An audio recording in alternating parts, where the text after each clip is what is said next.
Hi, everyone. Welcome to the Sustainable Supply Chain Podcast. My name is Tom Raftery, and with me on the show today, I have my special guest, Spencer. Spencer, welcome to the podcast. Would you like to introduce yourself? Sure. Thanks for having me, first of all. Yeah, I've got 20 plus years of experience, leadership experience, primarily. I guess I'm at the stage of my career where I say 20 plus, right? I don't use the actual number. The 20 plus years experience in manufacturing, distribution, and strategic sourcing. This is across a number of different industries, companies both large and small, domestic and foreign. And I did this purposely because I wanted to learn as much as I could about as much as I could.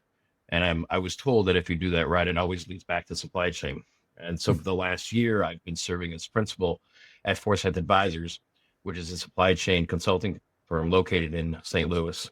Our founders, Jim Pratt and Nathan Overberg, worked in the industry for a number of years, including working together for, I think, just under a decade, and noticed the gap in consulting services and addressed that by building and starting Forsyth Advisors. I think the approach is best captured in two elements. One is, although one of the elements is broken into four parts, so I'm cheating, is our four F's. So four F's starts with function. We're rather good at what we do. The other one is focused. We're focused on improving EBITDA across all elements of your supply chain. That's our focused approach. We're flexible. So we can have a team of one or we can have a team of five. We can focus on a large initiative. We can focus on a small one. And then the last one is fractional. And there's two elements to this, but the second one is more important than the first. The first is we can come in and do a full supply chain assessment, or we can serve as an extra set of hands. And as a recovering client of Forsyth, I can speak to both. But I think the more important part is being fractional, is that we're accountable each week. We're accountable each day to the client to make sure that we're pulling those ROIs out the best that we can and that they're at the highest they can.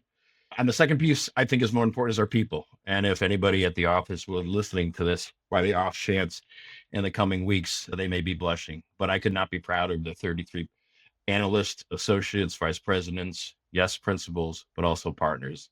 It's just a good group of people that are pragmatically focused on making things better each day.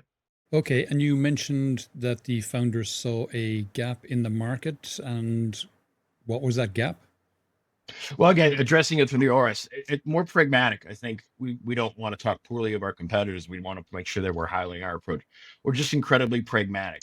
I've been with the company, as I said, just under a year, and there's been a couple of times, more than average, I would assume, where we have gone in, looked at a client's information, looked at their data. We typically look at a trailing 12 months of spend, looking for opportunities. And at the end, we'll say, yeah, there's nothing here. Or we'll say, we can save you X number of dollars, but it's going to cost you Y number of dollars. And the return isn't there.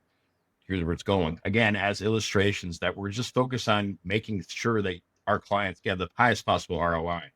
We're not in there necessarily just to stay. We're in there to make things better, I guess would be a more succinct way of putting it.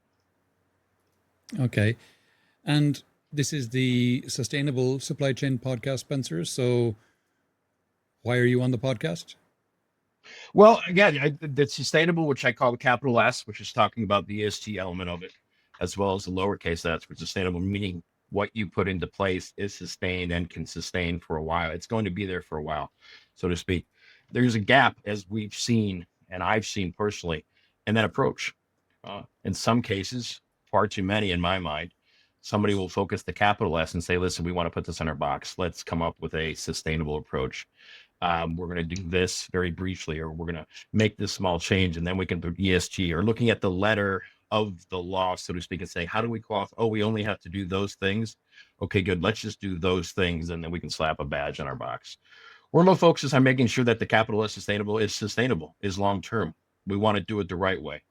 We want to make sure that if you go from a 24 pack, or excuse me, a 6-pack of boxes to a 24, you're actually saving corrugated. Or that if you're reshoring, you're actually spending less fuel or using less fuel to transport your product. Similar to the LEED certification within the building products industry. We want to make sure that that sustainable, capital S, is sustained, lowercase s. And again, that goes to the fulcrum of our approach. Very good. Very good. And I mean, you've worked across, as you mentioned, a variety of industries from consumer products to manufacturing. How have you seen the conversation around sustainability evolve over the years, particularly in the supply chain space?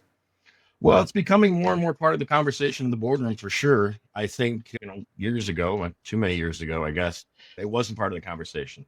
It was about saving money, reducing it, sourcing it in Asia, sourcing it in China, sourcing it elsewhere, just to make sure the bang for the buck. But as cultures develop, we started to have a heightened, larger focus on the capital S, sustained.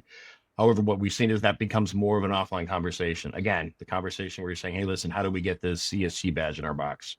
Or whatever the analogous label is on the box, so that we can capture some element of consumers because we care. I think there was also a level of hesitation to present these things to a board member because at the time there wasn't a strict EBITDA based return on investment. And that's evolved where you're actually doing it in a more sustainable way. And to a large extent, boardrooms are more open to it. That said, and part of this discussion is how do you make sure that you're presenting sustainable elements so that they are in fact sustainable? I think we're going to break the record for using sustainable in a conversation, by the way. Can we sustain But it? That's again, the question. and sustain it, right? We'll have to sustain the record. But I think it goes to, again, you want to make sure that you're presenting something for the long term. And that's where we're focused. Again, this is another term, hopefully we don't overuse, check boxes. We're not interested in check boxing. And so there's a lot more, focus on ensuring that those efforts aren't just box checking, that they're actually going to sustain and actually make a difference when it comes to the environment and otherwise. Okay. And funny you mentioned records, because I did check out your page on the company website, and it turns out that you are a former British wrestling champion from 96, if I remember correctly. Yeah, all the way back in 1996 for sure. And the funny thing is I get a lot of flack because my name is Spencer Malcolm. And so people will say, well, is it Malcolm or is it Spencer? And I went to Scotland where I thought, well, they got their stuff together. They know Malcolm's the last name. However, if you look my name up at the Great British National Wrestling Championships in 1996, they in fact did get my name wrong. It says Malcolm Spencer. So my kids tease me about it justifiably as much as they can. And does being a former wrestling champion influence your approach to tackling challenges in supply chain? Is there a bit of a wrestler's mindset and how you grapple with complex problems? I see what you just did right there. That's good. That's good. I don't know necessarily about being a champion, although I'm proud of it. I think it's more along the lines of being a wrestler itself or being an athlete. Focus on continuous improvement, focus on understanding that there's no finish line, right? I think the analogy I was taught earlier was you're going to run a 9.4 100-meter dash. That's fantastic. Let's talk about running a 9.3. And when you get there, how do you do a 9.1? Or Tom Brady's famous, what's your favorite Super Bowl? Well, the next one. Mm-hmm. So it's that mindset that I try to bring to the table. And frankly, Forsyth tries to bring to the table as well. For good or for bad, right? There's a level of intensity there that certainly is an acquired taste. Okay. And I mean, you mentioned earlier capital S and small s, kind of, the difference between environmental sustainability and broader sustainability. Can you walk us through how these concepts diverge and why that distinction is crucial when developing supply chain strategies? Yeah. Again, it goes back to intent. And again, a lot of these answers are going to be intertwined with themselves. So we're going to use the same language because hard solutions usually intertwine. Are you doing it for the sake of doing it? Right? It goes to intent. It goes to the why, right? Simon Sinek. Won't use him often, but why are you doing it? Is it to put a label on your box, or is it to make a difference? Is it to hold a vendor in Asia or elsewhere accountable to ensuring that they're taking care of the environment, that their hiring practices are in place, that they're not causing harm? Or is it, again, to be able to say that you're doing something? And that's really part of, I think, where we come into play is when we're dealing with clients or dealing with opportunities like that, is we want to make sure we're focused on the latter and not the former. Okay, very good. In your experience, what are some of the most common pitfalls companies face when trying to implement sustainable supply chain initiatives? And more importantly, how can they avoid them? Good point. I think if you're working as a practitioner, or rather a level of functional leadership, whether it's director level or manager, is you want to make sure you come armed when justifying the project, right? So we have an idea to reduce the amount of corrugated we use. That's a great idea, right? So you go from a 6-pack box to a 24-pack box, or maybe into a larger Gaylor container, depending on what your operational needs are. What is that going to save you? Why are you doing it? what is it going to do to the environment, which is the original intent of it, but also how it's going to affect the business. You have to come armed with that, because all good boardrooms will come with those challenges. They'll ask you why you're doing it. They'll ask you what is it going to do for the environment, and they'll ask you what's the return on the business. Right? I mean, a lot of companies will make the investment necessary, but there has to be some level of ROI, whether that's in the form of higher revenue, less costs, or actually, I can't think of a third one. No worries. No worries. You've talked obviously about the importance of making sure that there's value in ESG initiatives to ensure their longevity. Could you give us an example of where a company got it right and where they might have missed the mark? Yeah. So again, I'll go on to the other part of the answer earlier, which is they do it wrong by not coming armed with justification, with not coming armed with the return that's going to bring a business, whether it's in the form of, again, higher revenue or lower cost. And as a result, it's not going to get approved. You're not going to get the necessary support from the organization, whether it's executive level or otherwise, the people that are actually doing the work, unless they understand, again, going back to the whys of what you're doing. You're not box checking. So again, if you are here, I'll give you a prime example. If you go from a 6-pack corrugated to a 24-pack, you're reducing some level of corrugated. It's something like 8 to 9%. And if you go to a Gaylord, it's a significant difference. You're using less corrugated, would ideally push less VOCs in the air. Not holding your vendor accountable to doing so, and making sure that they're making that change, that they're using the right vendors, not following up, right? The whole trust and verify approach in the late 80s that was introduced in the late 80s. It's not just taking that first step, which is, again, justifying it, getting support and getting it implemented, but also making sure that you're following up with your partners to ensure that the effort is, wait for it, sustainable. And getting it right. And getting it right. Yeah. Yeah. I get the similar thing we talked about a couple of times, and I guess you put this in or put this out, but it's all about the intent. It's all about the intent. Or why are you doing it? Is for a box? Okay, that's a different approach. Or are you doing it to actually make a difference? And that goes to everything. Again, the wrestler mentality in me. Why are you doing it? What's the intent? And then once it's in place, making sure that it's sustained. Did you just do it so that it's in place for a month? Or did you do it so that it's in place for a number of years, if not decades? Right. Okay. And reshoring, you mentioned as well, has been a hot topic lately, especially given the global disruptions we've seen, given the geopolitics. How can reshoring contribute to both supply chain resilience and sustainability, and what are potential downsides?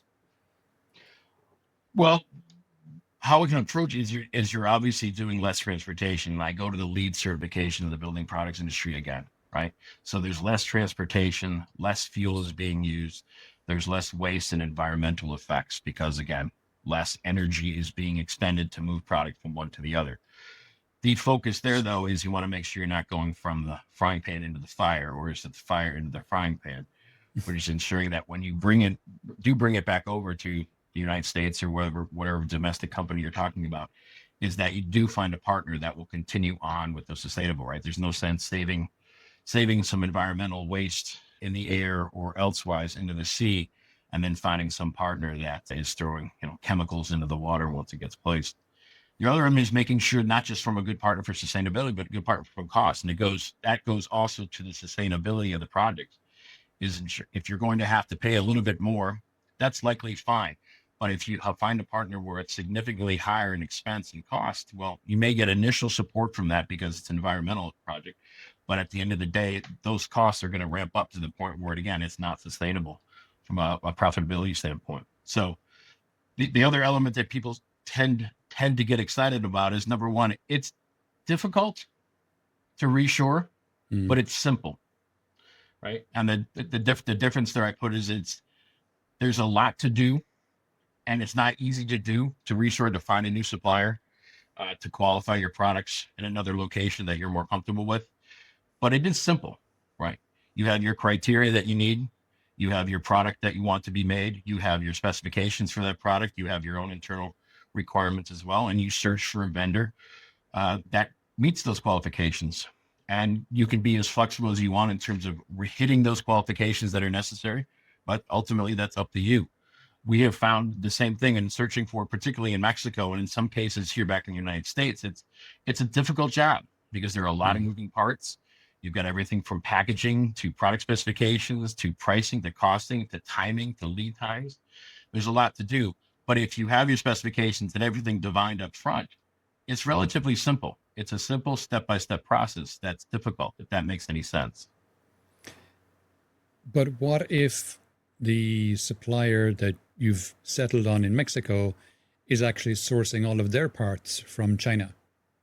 Again, it goes right back to what we were talking about in terms of the intent. That's where the due diligence has to come into play. That's where the due diligence has to come into play. And the other element is, and I'm sure a lot of people listening, and if in case yourself, there's the old adage, which is the enemy of good is perfect, or excuse me, the enemy of better is perfect. It doesn't need to be perfect. It Sure. just needs to be better, right? So if you find a vendor in Mexico, for example, that's still going to be sourcing products from China, but there is a path forward to find those products domestically, meaning in Mexico or more locally, that's a great start. That's actually the recommended start. And in addition to strictly from a sustainable lowercase-s, is you want to make sure that you have backup plans, which is part of our entire approach to supply chain. It's your largest investment in a business. People forget that it's your largest investment. People, of course, it's the most important investment, but your largest investment financially in a business is your supply chain. And as with any large investment, you want to focus on diversifying it. So when you are reshoring and bringing in a predominant number of your products and doing it right, a very difficult task, but a simple task. When you are doing that, you want to make sure that you retain your diversification. Maybe continue to buy a smaller portion of product at your current vendor in Asia or elsewhere while ramping up. It's always important to have the diversification, which goes again, threads back into the beginning of our conversation is how do you make sure these things are in fact sustainable? Is you introduce that level of diversification, that level of safety, that level of caution, if you will, to the decision makers when presenting this so that you aren't, meaning you, the organization, isn't out there on a limb. Fair enough. Fair enough. What metrics or KPIs should companies focus on to measure the success of their sustainability initiatives in the supply chain? And, how can they ensure continuous improvement? Oh, that's a really good question. I mean, your standard KPIs from a supply chain would be sustained, right? Would be on time, the standard OTIF, on time and in full. Obviously, the lead time parameters. Obviously, there's costing parameters. I mean, those just go to the standard supply chain metrics, PPV, right? Purchase price variance. All the supply chain people listening to this it'll resonate. Those are all important metrics in this because again, you want to make sure that it's lowercase-s sustainable. If you introduce a partner and you're saving X number of VOC elements, or you're reducing the amount of fuel, the amount of paper, the amount of waste that's being created, that's fantastic. But if their lead time is twice as long, or their costs are twice as much, or their quality is half as good, that's not going to be sustained. And again, that goes into the initial product offering, the initial approach, which again, as I underlined, is difficult, but still relatively simple. Okay. Left field question. If you could, if you could have any celebrity or fictional character, alive or dead, as a spokesperson for your sustainability initiatives or your client sustainability initiatives, who would that be and why? Oh, I have a perfect one, but I don't remember the name. In the late 90s, there was an advertisement here in the United States for the office linebacker. The character was, I don't remember the name of the firm that was presenting it, but it was basically talking about this new consultant that came into an office and was creating heightened productivity through his approach. And it turned out that they hired some former linebacker from the National Football League, American football, who would run around and just intimidate the heck out of the entire office to make sure that they're doing it right. I say that somewhat tongue in cheek, but it did. The point was that there was a heightened level of accountability for everybody. I forget the name of the guy. The office linebacker was the name of Tony, I believe, office linebacker. I say that in jest. I say that again, like I said, somewhat tongue in cheek, but again, I go back to the original point, which is accountability. It was a fun tip on making sure that businesses are accountable for continuous improvement, for doing it the right way to begin with, doing the capital S as well as keeping an eye on the lowercase s.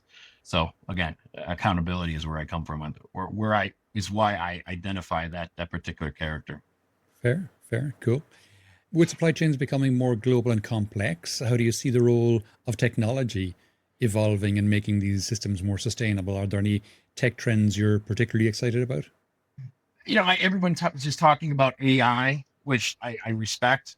I respect the possibilities and the potential there. I think the concern overall, and I don't think I'm unique in this aspect of this concern, is AI is not the expert. Mm. AI can make things easier, but AI should not be the place where you go for the answers. It can go where you go for information, but it's not necessarily where you should be going for the answers. And I think an over reliance on AI, rather the presentation of AI as being this silver bullet elixir, if you will, for panacea, which is a bigger word. My dad will be proud, is not a panacea for all things technology. The other element is, again, from our perspective, is relatively keep it simple, right? We're not involved in the introduction of ERP or MRP systems necessarily, although we do work with clients on how to optimize their use. But it's that simple, right? You have a warehouse of information and data, which again goes to our approach. We are data based, we're fact based in terms of how we approach these things. You have a data warehouse capturing data, everything from margins to cost to lead times to time to dates to a number of different things, and leveraging that data set. So I guess to answer your question, and I guess I'm getting on in years in saying this, there are opportunities to leverage technology, AI being one of them, but use it judiciously, not as an answer, but rather as a resource, and then just optimize the current resources. I mean, when you're dealing with data, which is how we roll, when you're dealing with data, it doesn't need to be that complex. Fair. Okay. And I noticed on your website the phrase fail fast, which is often associated with innovation. How do you balance the need to innovate in sustainable practices with the risk of making costly mistakes in the supply chain? Well, again, it goes back, you mentioned it, the wrestler, the athlete mentality. There's no mistakes if you learn from them. There's no costly mistakes if you learn from it. Again, that goes to who we are. And I don't mean to be a soothsayer or a fortune cookie teller by any stretch, but we don't necessarily believe in mistakes long as learnings are being taken from them. And obviously, to an extent, if you're talking about billion-dollar mistakes, well, okay, that's going to be a problem for you. But if you put a project together and you do so with diligence, and you do so with a number of different level of contingency plans, and you put the project or the execution of the initiative into place, and bad things happen that weren't thought about, okay, that stinks. But if you step back afterward and do what we call affectionately a post-mortem, what did we learn? How can we have done better? And yes, use it the next time. Again, I think to answer your question, hopefully more succinctly, is we're not as worried about going after and making mistakes because we don't call them mistakes as long as you learn from them. The bigger mistakes, the more costly ones, are the ones that you say, yeah, that didn't go well. Let's go on to the next one. You mentioned continuous improvement, and the best of the best will make mistakes, still make mistakes, even the best, but make sure they understand how did they learn from them, or excuse me, what did they learn from them? Sure. Yeah. Now, given that sustainability often, hopefully, requires a long term commitment, how do you advise companies to stay motivated and on track when the immediate financial returns aren't always apparent? Again, that goes to preparation. That goes to intent. Why are you doing it? Right? Are you doing it for a year? Are you doing it for a flash in the pan? Or are you doing it as a long-term investment? In which case, initially poor results shouldn't matter. Because again, going back to the approaches, if you're having initial poor results, you're going to focus on why those results are poor. They're not what we expected. How do you make different modifications? Or make that modification and see what that does, and then focus on. I know this is a supply chain podcast, but that goes to general lean principles of continuous improvement, measuring yourself, measuring the initiative, which goes to justifying the initiative. How are we going to know we're successful? What are the KPIs, to borrow your phrase earlier? Managing those KPIs and making adjustments over the course of time. But if you're doing it for the lowercase s, you should have those KPIs in place and then monitor. And then again, making sure you're making adjustments if and when things don't go well. And they won't. At some point over the course of a sustainability project, you'll lose a vendor, or they'll say they can't do it anymore, or there'll be a new certification into place, or any number of possible things. It's how you respond to those things. And now I really do sound like a wrestling coach. And how an organization responds to that, choosing the right key performance indicators, choosing the right team to make sure they're focused on making adjustments when those KPIs aren't where we need to be, as well as leadership that understands that these are long-term investments with long-term, lowercase-s, sustainable returns. Fair enough. Looking ahead, what's one bit of advice you'd give to supply chain leaders who are just beginning their sustainability journey? What should they prioritize to ensure they're not just checking that box, as you said earlier, but truly making a difference? Come armed with preparation when presenting the initiative. Come armed, right? It's not just we're going to do this because the environment is good. We talked about it earlier in the conversation. Come armed with data as to how this is going to make your organization better. That's the first one. The second one is, again, supply chain being the largest investment a business has, the most important one being people. I want to make sure I say that again, but the largest financial investment is your supply chain. Diversify, which is two meanings. One is diversify the potential vendor setting. So you'll want somebody here, you'll want a vendor over here because of all the issues that are going on. Just frankly, again, because it's your largest single investment, but also diversify from the standpoint of execution, contingency planning, asking yourself a series of what if questions, not just the why questions, but the what if. Okay, we have this plan in place, and if everything goes great, here's what's going to happen. Ask the what if. What if this happens? What if there's a port closure? What if there's a fire? What if an entire region of a country gets shut down? What if there's a war, right? You can't think of all the contingencies, but you can certainly think of a top 5 or top 10 that you can plan for and prepare for that and trigger in case one of those things do events. Two great pieces of the recipe to sustainability. If we move into the future, we're now in 2030, what do you think is one trend in supply chain sustainability that will have taken the industry by storm? You can already see inklings of it to an extent. And I'll pat myself in the back for bringing it up earlier in the conversation. True diversity, and I'm using lowercase d here. True diversity in supply is an understanding that you can't be over reliant on one region because stuff happens. Insert other word for stuff. Because stuff happens and you need to be prepared. And there's a return on making that. So I would suggest 10 years ago, 11 years ago, a supply chain professional would go to leadership and say, listen, we've got this great vendor in Asia. Our costs are fantastic. I benchmarked them. It looks good. I think we should go look at elsewhere in Asia or somewhere in Europe or somewhere on another continent to make sure. You likely would have been told you're crazy. Please stop talking. Go sit down and go back to your work. But now there's a better appreciation for the need for that diversity. So that if stuff happens in one region, you're covered in the other region. If something happens to one type of transportation, you've covered with another type of transportation. If costs go up in one realm, you're prepared because these costs will go down in another realm. There's a better heightened appreciation for that level of diversity. And yeah, the pandemic had a heck of a lot to do with that. Absolutely. But, and all supply chain professionals listening will know this, our supply chain guys, we've known that for years, decades even. Some would say centuries, but it's the rest of the organization that's catching up. Cool. We're coming towards the end of the podcast now. Is there any question that I didn't ask, Spencer, that you wish I did, or any aspect of this we haven't touched on that you think it's important for people to think about? No, I think we got it all, Tom. I appreciate the conversation and the questions were answered. Hopefully I was clear and concise in the answers. Great. Spencer, if people would like to know more about yourself or any of the things we discussed in the podcast today, where would you have me direct them? Sure. Go to Forsyth Advisors, and that's FORSYTH Advisors, ADVISORS.com. And my personal email is Smalcolm, SMALCOLM, also at ForsythAdvisors.com.